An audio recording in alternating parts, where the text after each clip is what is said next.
Hoje eu estou aqui com a doutora Fabíola Leite Nogueira. Ela é anestesista e especialista em dor. E por que eu a convidei para essa entrevista, para esse bate-papo? Por causa das intercorrências em procedimentos estéticos. Sim, gente, elas acontecem, elas são uma realidade, inclusive até comuns. Elas surpreendem muitos pacientes que não contam com a intercorrência nos procedimentos estéticos e deixam muitos médicos de cabelo em pé. Vamos falar um pouquinho sobre isso? Muito obrigada por estar aqui com a gente hoje. Obrigada eu pela oportunidade, por poder fazer esse bate-papo, né? É tão importante. Queria que você contasse para eles, há quanto tempo você é anestesista? Nossa, nem sei mais. Eu acho que desde 2009 que eu terminei. Então você tem 13 anos de anestesia. 13 anos de anestesia. Já é uma boa carreira, né? Um bom caminho percorrido. Isso. E você já viu muita coisa acontecer? Assim, de intercorrência, parada cardíaca, insuficiência respiratória? Ah, infelizmente sim, né? Faz parte da minha profissão, mas graças a Deus, Tudo controlado? tudo sob controle. Perdi paciente grave já, infelizmente, mas graves. Agora, na estética, é engraçado que a gente acha que nada acontece, né? E quando a gente vai para a literatura, quando a gente pega o índice no mundo que acontece, na estética, eu acho que tem um viés de publicação. Que as pessoas não ficam postando, não ficam publicando intercorrências. O que ela está falando, gente, é o seguinte: nós médicos, a gente tende a publicar as ocorrências que acontecem na nossa vida. Então, por exemplo, se a gente teve um caso, né, de toxina botulínica, por exemplo, eu fiz um botox numa paciente, e esse botox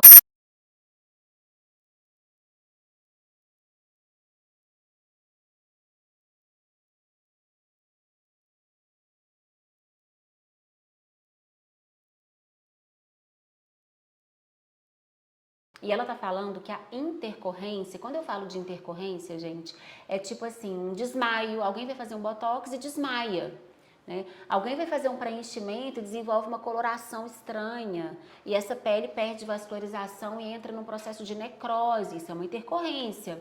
Uma pessoa fez um preenchimento de olheira com ácido hialurônico e ela aparece um mês depois com o olho desse tamanho inchado. É uma intercorrência, né? Alguém faz um preenchimento no bumbum para ficar com o bumbum arrebitado. De repente começa a inflamar aquela região. Isso é uma intercorrência. Só que ela acha que na estética a gente está tão envolvido ali com a beleza, com os bons resultados. A gente fica tão seduzido com esses bons resultados que é na ideia dela, na concepção dela, quando acontece algum tipo de intercorrência, o médico não vai publicar aquilo na literatura médica. Isso a gente chama de um viés, né? Ou seja, então se está publicado que os procedimentos estéticos dão 1% de intercorrência, na concepção dela, na verdade, é muito mais do que 1%. É Né? isso mesmo, bem Só que explicado. esse número aparece 1% porque nós não publicamos quando acontece essa intercorrência. Mas me conta uma coisa, já entrando nisso, é possível, tô dizendo aqui, já estou perguntando como se fosse um leigo para que vocês entendam. É possível, Fabíola, uma paciente fazer um botox e ter um desmaio, desmaiar na clínica do médico, na cadeira do médico? Não é só possível, como é muito comum. Pasmem, é muito comum. E por né? que isso acontece? Por que aconteceria um desmaio, a paciente fazendo um simples botox que muita gente acha, gente, que é uma maquiagem? É verdade. A pessoa vem procurar um tratamento estético, muitas vezes achando que está indo num salão de beleza. Tá indo no salão de beleza, isso é muito comum. Isso, e não é, são procedimentos invasivos e todos eles não são isentos de riscos, né? Gente, procedimentos invasivos, todos os procedimentos que irrompem, né, que ultrapassam a barreira cutânea. Então, se você pega uma agulha e finca na pele, você está invadindo o organismo. Se você pega um bisturi e corta a pele, você está invadindo o organismo. Então, são procedimentos invasivos, a gente chama de minimamente invasivos, mas eles são invasivos. Você está invadindo, você está lesando a barreira cutânea, você está injetando alguma coisa em alguém. Segundo o CFM, não existe essa diferença, né, de minimamente invasivo para invasivo. Mas A gente tende a falar que é minimamente invasivo, porque é muito menos invasivo que uma cirurgia. Claro, fazer Né? um simples botox é muito menos agressivo do que cortar a barriga. Por exemplo, fazer uma cesárea, cortar o abdômen e tirar o neném lá de dentro, né? Você fazer uma agulhadinha, a gente tende a considerar isso menos invasivo e a gente chama isso de minimamente invasivo. Mas de acordo com o CFM, não haveria uma distinção entre essas duas coisas. Mas me conta, por que que uma pessoa tá lá fazendo um simples botox, ela pode ir lá, ó, desmaiar lá, e o médico ficar lá desorientado, sem saber, meu Deus do céu, a pessoa morreu, imaginar que a pessoa morreu, desfaleceu. O que pode acontecer com isso? Me conta. Sempre que o paciente desmaia, nós precisamos pensar em 2 grupos de causas, que são as principais. A principal delas é por reflexo vago ou vagal. É um reflexo do organismo, a dor e estresse, que faz o coração bater bem devagar, levando a menos fluxo sanguíneo para o cérebro. O cérebro com menos fluxo sanguíneo, ele não vasculariza, não tem oxigênio suficiente, a pessoa perde a consciência. Perfeito, perfeito, entendi. Entendeu? E numa situação dessas, o médico tá lá fazendo botox e o paciente desmaia. O que que ele tem que fazer? A primeira coisa é aumentar o fluxo sanguíneo para o cérebro. Como? Vamos pensar na causa, né? Faltou o fluxo sanguíneo, vamos melhorar o fluxo sanguíneo para o cérebro.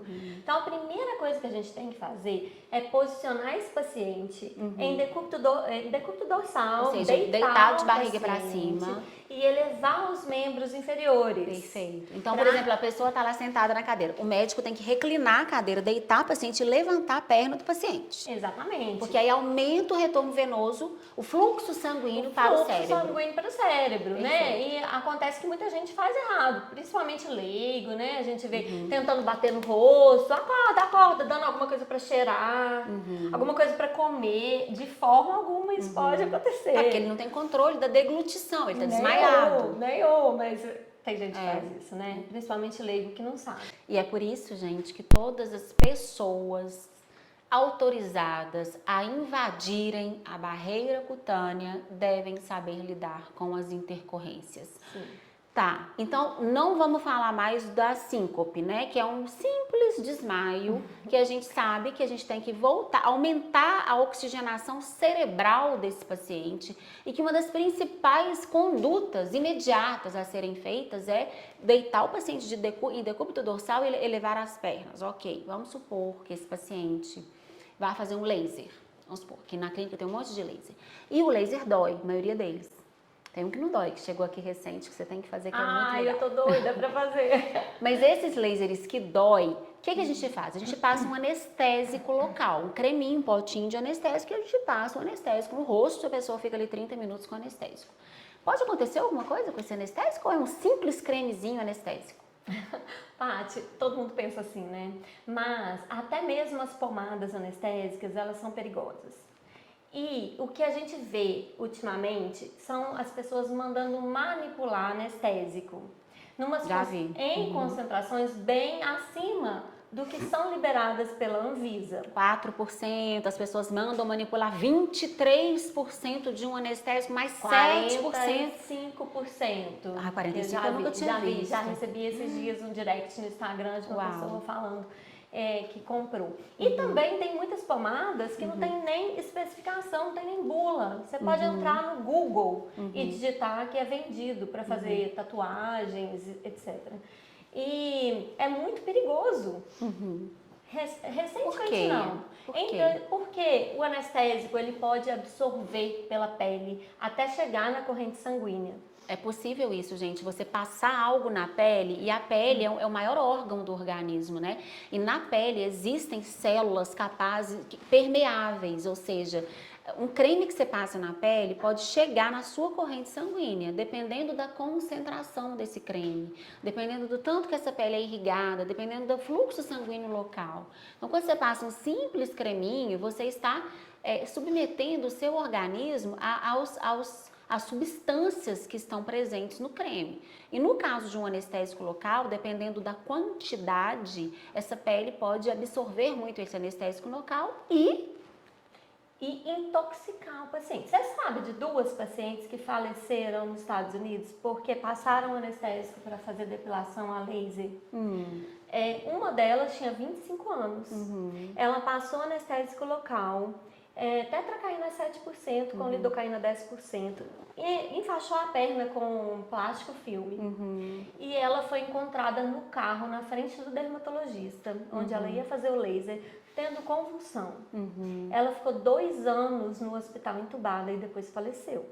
Olha, gente. E mais um caso, do mesmo jeito, outra paciente de 22 anos, estudante, linda, super vaidosa, que foi fazer depilação a laser em membro inferior, também passou anestésico sem orientação, pomada, enfaixou a perna com plástico filme e também evoluiu com uma parada cardiorrespiratória e ela não sobreviveu.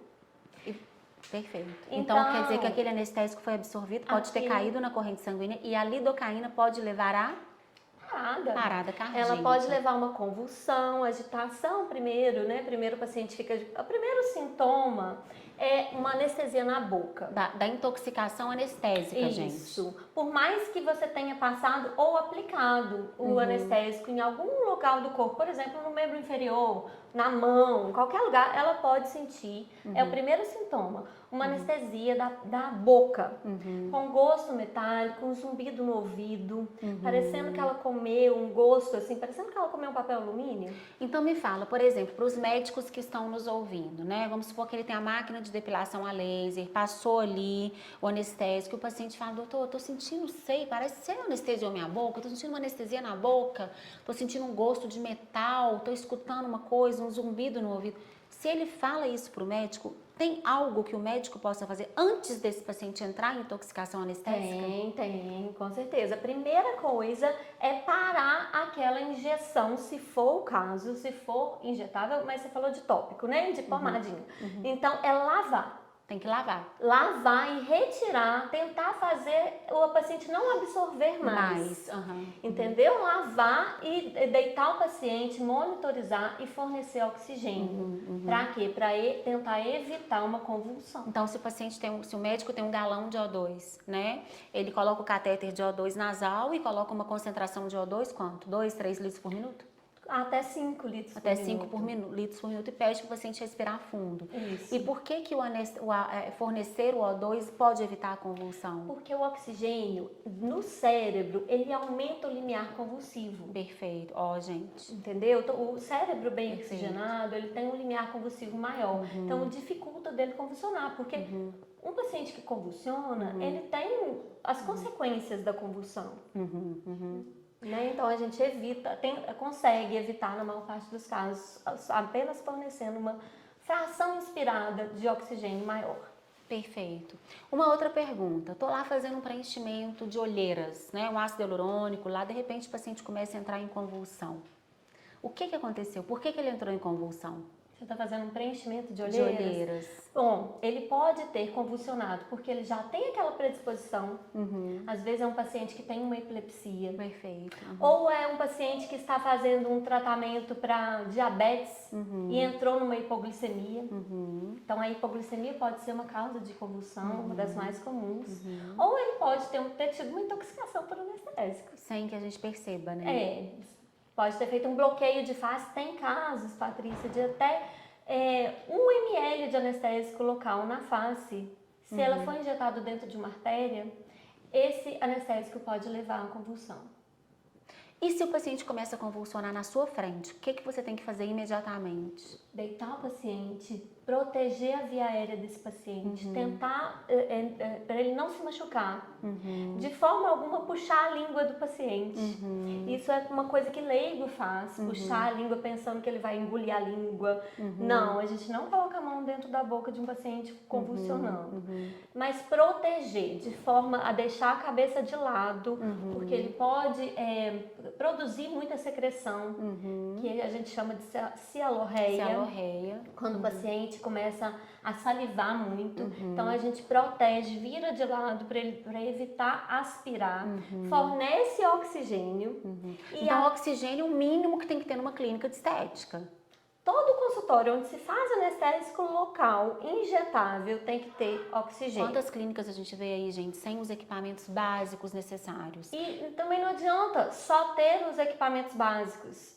As pessoas têm que saber usar. O equipamento. Eu conheço muitos cirurgiões, muitas pessoas que dão plantão em UPA, em SAMU e que ficam muito tranquilos para tratar intercorrências, mas não têm os equipamentos básicos na clínica.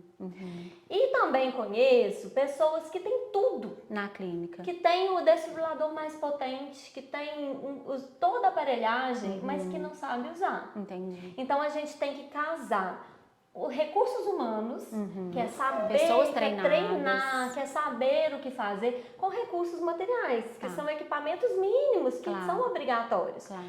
É para ter um final feliz nesses casos. Lógico, gente, porque um paciente que vem ficar mais bonito, ele pode sair com óbito, ele pode sair ele pode perder a vida, né? É raro, mas isso pode acontecer. Imaginem vocês se isso acontece sob a responsabilidade de um médico, né? Que você formou, fez a sua faculdade, estudou 6 anos, fez ali seus anos de residência.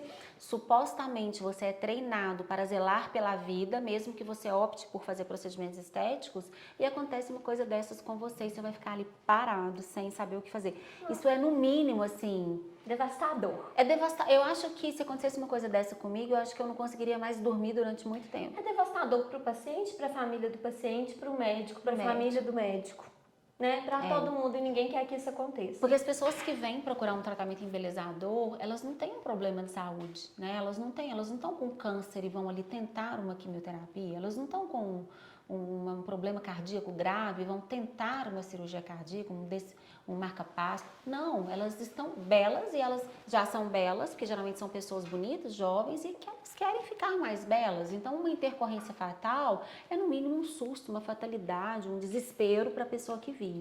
E esse desespero, se acontece com o médico, é normal, numa situação de urgência, numa intercorrência, o médico ficar nervoso, ficar super ansioso naquele momento. O que não pode é ser um médico que não sabe o que fazer. Despreparado. Sabe, um médico que perde a cabeça, que perde tempo, que faz coisas erradas. Por isso que é importante ter protocolos, sabe? Igual aqui tem, né? Aqui tem protocolo de tudo. Se acontecer alguma coisa, tá anotado, tá de fácil acesso, uma equipe treinada para saber exatamente o que fazer. Porque às vezes dá dúvida, o paciente teve isso, ele melhorou. Eu posso liberar para casa ou eu tenho que obrigatoriamente chamar uma ambulância? Então, isso tem que estar protocolado, tem que estar treinado, tem que estar na ponta da língua. A gente não pode pensar muito para poder agir. Não é hora de aprender, gente, é hora de estar ali prontinho, você tem que agir. Não dá tempo. Não dá tempo. E a vida, né, ela exige essa prontidão, essa rapidez, né? Uma coisa que eu te falo com absoluta certeza, em qualquer intercorrência clínica e até mesmo inerente ao procedimento, o tempo é fundamental. A gente não pode perder tempo. O tempo ali que a gente gasta para tratar é fundamental. E outra coisa, a maioria dessas intercorrências são preveníveis. A gente consegue prevenir se a gente agir da maneira certa. Mas me conta, eu fiz faculdade de medicina, eu entrei em 94 para a faculdade de medicina, né? Ou seja, 2004, 2014, quase 30 anos. Uau, tem 28 anos que eu entrei para a faculdade de medicina, 22 anos que eu saí da faculdade de medicina. Nossa, nem me fala. Ainda bem que tem laser aqui na clínica, botox e preenchimento e bioestimulador. Gente, pensa isso, né? 20 quantos anos? Eu saí 28, você falou? 22 anos que eu saí da faculdade de medicina, gente. É muito tempo. Eu vi isso tudo na faculdade de medicina. Claro, a gente estuda emergência, né? Mas depois eu fiz o ATLS, quando eu era cirurgiã do trauma, né? João 23, eu fiz o ATLS. Depois eu não fiz mais. Mas eu fiz um curso recentemente que me salvou. E é dele que a gente vai falar. Foi legal, não foi? Foi super legal. E hoje eu me sinto muito mais segura. Por que eu fiz? Porque eu tive uma epilepsia aqui na clínica e, como é uma coisa fácil de tratar, eu tratei. Mas eu me senti um frio na barriga, uma vontade de sumir, de desmaiar, que eu não quero sentir nunca mais. Eu soube tratar. Graças a Deus não aconteceu nada. Mas nesse momento eu falei, peraí. foi uma epilepsia, mas se fosse uma parada cardíaca, eu não saberia o que fazer. E foi por isso que eu contratei o curso que eu contratei, é por isso que eu tô aqui tendo esse bate-papo, introduzindo esse assunto para vocês. Bom, depois que a gente sai da faculdade, a gente não vê mais como tratar essas intercorrências, como fazer, o que fazer diante de uma intercorrência. Existem cursos que capacitam esses médicos, por exemplo, você é um médico, tem 15 anos que você atua, tem muito tempo que você não lida com emergência, e aí? Você vai ter que voltar para a faculdade de medicina? Ou tem algum curso que a pessoa possa fazer para de uma forma resumida, ela saber o que pode acontecer dentro de uma clínica de estética e mais do que isso, saber tratar? Tem, claro que tem. E como que chama esse curso? Nós temos o SAVE, que é o Suporte Avançado de Vida em Estética. Muito bonito o nome, SAVE. Que é um curso para isso. Ele é um curso voltado para isso, de acordo com as normas da Anvisa, do CFM, o que mostra tudo que uma clínica de estética tem que ter de aparelhagem e como que nós usamos, que hora que nós usamos, como que nós conseguimos prevenir, reconhecer uma intercorrência com agilidade e tratar. Até por obrigações legais, né? Se você tem uma clínica que você invade a pele ou usa anestésico local, você tem que ter oxímetro de pulso, monitor cardíaco, desfibrilador, bomba de O2. E tem muita clínica que não tem, desconhece isso, não tem, mas está sujeita à fiscalização. E por que você teve a ideia de formar esse curso, de montar esse curso? De onde que isso surgiu? Devido mesmo à demanda, né? As pessoas cada vez precisando mais. Essa invasão da medicina por outros profissionais. E é a forma que a gente tem de diferenciar. Mas você percebeu que profissionais de estética eram desprovidos desse conhecimento? Paty, você sabe, eu trabalho com cirurgia plástica já tem muitos anos, já tem mais ou menos uns 9, 10 anos. Você também tá ficando velho. Ai, nem fala. Vou falar de mim, não. E sendo anestesista da cirurgia plástica, eu virei, graças a Deus, tendo um reconhecimento do meu trabalho, uma referência para esses médicos, por amizade com eles e por ser ali aquela pessoa que dá um apoio para eles. Meu telefone começou a tocar fora do horário que eu estava com eles no bloco cirúrgico. Fabíola, você tá por perto, eu tô com um problema aqui na clínica, vem cá, me ajuda aqui. Fala, liga um oxímetro, ai não tenho. Liga o oxigênio, não tem. Liga o oxigênio, ai não tenho. Não sei como que liga. Até isso também. Não sei como que liga. Ah, será que é mesmo uma convulsão? Será que é uma lipotímia? Eu não sei aqui o que pode ser. Quanto de anestésico que eu posso usar? Eu usei tanto. Mas será que eu ultrapassei a dose máxima? Será que eu não ultrapassei? Você acha que ela pode estar intoxicando, que não tá? Então, surgiu daí, né? Essa necessidade que eu vi de médicos precisando de um treinamento específico mesmo. Gente, ela montou o SAVE, que é o Suporte Avançado de Vida em Estética. O SAVE aborda tanto as questões teóricas das intercorrências sistêmicas que podem acontecer numa clínica de estética, quanto toda a parte prática. Ela aborda intoxicação anestésica, lipotímia, convulsão, parada cardíaca. Nossa, mais um monte de coisa. Deixa eu pensar aqui. Parada respiratória. Convulsão, síncope, intoxicação por anestésico, choque anafilático. Choque anafilático é uma coisa que tem que considerar, é muito comum acontecer. E tem a parte online, que eu abordo todas as complicações decorrentes dos procedimentos estéticos específicas e não sistêmicas, como, por exemplo, edemas, granulomas, extrusão de fio, embolia, né, por preenchedores. Então, tudo isso é abordado, é como lidar com a intercorrência. Nós aqui da clínica, antes de fazermos o curso, nós fizemos um treinamento em equipe e eu fiquei surpresa de ver como eu precisava ser treinada, né? Como eu estava exposta a essas intercorrências e como eu estava me sentindo desprotegida devido ao tempo que tinha decorrido da época que eu estive ali diante dessas intercorrências na faculdade de medicina e depois com o ATLS. Eu achei o nome muito apropriado, né? Toda a equipe, Salvar, né, Vati? Suporte Avançado de Vida em Estética. Exatamente, não é só o médico. Muitas vezes o médico está ali preocupado em dar o suporte inicial para aquele paciente, mas a equipe tem que correr e tem que buscar o oxigênio, outra tem que ligar o oxigênio, uma tem que ligar o desfibrilador, tem que pegar a veia, pegar catéter, enfim, a O equipe tem que estar treinamento vem do engajada. cadastro do paciente na recepção. Quais os dados que você tem que Né? coletar. Exato. Então foi tudo pensado desde a hora que o paciente chega até a hora que ele vai embora, né? Que a gente elaborou tudo muito bem pensado, pensando na segurança do paciente. Sim. Que eu acho que mais importante que proporcionar bons resultados é proporcionar bons resultados com segurança. Com segurança. Isso para o médico não tem preço, gente. Você vir trabalhar, olhar para os materiais ali de ressuscitação, olhar para a sua equipe, eles sabem o que fazer. Eu sei o que fazer. É algo que nos diferencia também, sabe? Você falou muito da invasão da medicina, sem entrar nesse mérito, porque se a legislação permite, ok, que bom que esses não médicos, né, que esses farmacêuticos, dentistas, enfim, façam com segurança, né? Claro. Mas enfim, eu tô falando da classe médica. Nós médicos, nós tivemos esse treinamento na faculdade. Nós lidamos com esse risco no nosso dia a dia, né? O que nos diferencia dos outros profissionais? O conhecimento que a medicina te dá e também a chance, o poder e o conhecimento de tratar a intercorrência, de preservar a vida. Então isso não pode sair da nossa mão, sabe? Eu me senti mais médica a partir do momento que eu fiz o SAVE e a partir do momento que eu pude proporcionar o treinamento para a minha equipe. O SAVE é um curso que acontece mensalmente, já há mais de um ano, aqui em Belo Horizonte, com todas as turmas lotadas desde então.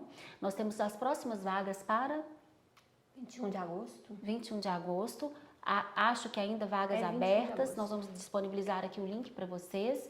E eu aconselho não só você, médico, fazer o curso, mas a sua equipe, traga a sua equipe para o curso, tá? Esse curso é dado para médicos e para a equipe médica também, não só para o médico. Às vezes você trabalha com um enfermeiro que está ali trabalhando com você, com a sua auxiliar, com a sua ajudante geral que tem que te dar um suporte no caso de uma intercorrência. Esse curso é para você também. Profissional de saúde, né? Sim. O profissional de saúde é o guardião da vida. Perfeito. Então tem que estar preparado.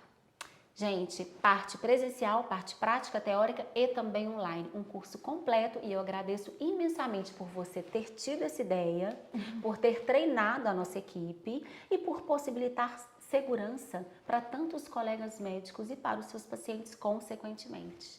Muito obrigada. Por nada, obrigada a você.